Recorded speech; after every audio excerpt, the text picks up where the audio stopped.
Hello there, my name is Sabrina Fisher, I'm a writer, and this is Thrown at the Wall.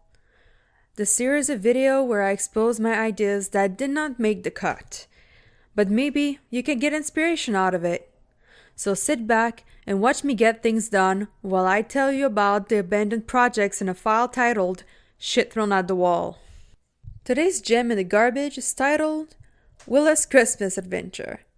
Something you will need to know about this titular character is that Willa appears in the beginning of my short story, Becoming a House Cat, which you can read on Wattpad, Inkitt, and Patreon.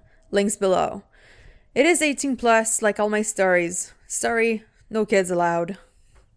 With that shameless plug aside, let me tell you about Willa. First, she's a witch. In my mind, she's a practitioner of Hellenic paganism.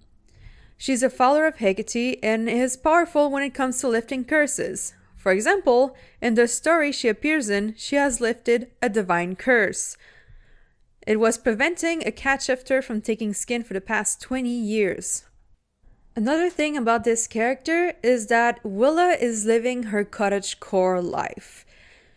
She avoids contemporary technology like the plague. She prefers using a wood stove and a fire pit to make her brews, but her friend Stefan did convince her to buy a gas stove for the summers. She is likely to have built her own cottage. It is off-grid and regular humans cannot access it. Think of one of those lime-wash cottages with a tiled roof, but it had to get switched to a straw roof at one point because it was too cold in the winter. Willa also happened to be in her late 30s. She has multiple cats and her cottage is located in the woods, an hour outside the nameless city where the action of becoming a house cat takes place in. So when does a Christmas adventure come into play? That all started with the world building I came up with after posting the story Willa appears in. It was a what if kind of situation. What if, in that version of Earth, a mass extinction event has murked most humans, leaving the supernatural community to live openly?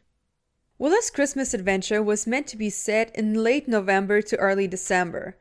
It was to be written in the first person and in Willa's point of view. It begins with Willa's historian friend who is called Theodor. Theodor is in his early 40s and still remembers the holiday times when he was a kid and humans dominated the earth. In the opening scene, he is begging Willa to help him on his quest to manufacture a visit from Santa Claus in their town. He wants the kids that grew up not knowing about Santa Claus to become believers, just like him. He was planning on having Willa levitate a sleigh full of gift, pulled by a single reindeer. Problem is, the story begins in North America, so Willa has to tell him that reindeers are from a whole different continent. And the sleigh would weigh way too much for her to levitate in the first place, especially with a restless wild beast freaking out from being airborne.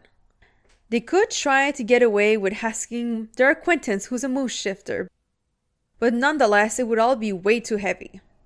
What Theodor needs is illusion magic, something Willa doesn't do. Well, she dabbles in levitation from time to time, like for the construction of her cottage. Her strong suit are curses and potions. He won't give up though, and he states that he needs a bigger crew. Or he could find the real Santa Claus. After all, if supernatural creatures like them exist, why not the man of legend himself? Willa is again the bearer of bad news. The North Pole melts every summer. Then Theodor, in all his wonder, thinks Santa Claus might have moved to the South Pole. In fact, he is sure of it.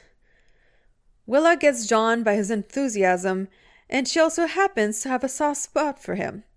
She finds him endearing and kind. After all, he wants to bring joy to the kids, doesn't he? So, she decides to help her friend, hoping he will realize this is all doomed to fail. Willa agrees to fly him to the South Pole, and this is where the scene ends. From there, anything could go. Snow giants, penguins, elves. They could find the real Santa Claus who tells them how he used to do his thing. They borrow the reindeers and the sleigh and attempt to bring gifts to the children of the town. And on the way, they fall in love. Then came the first of many problems. I write erotica, not clean romance. At least under this name. And this all seemed way too wholesome to have the 60 times I put in all my stories. In the end, only one page of this story has been written. The whole post-mass extinction event was also a big problem because it did not fit the original story Willa comes from. This story was likely to have gone into the 20 to 25,000 word range.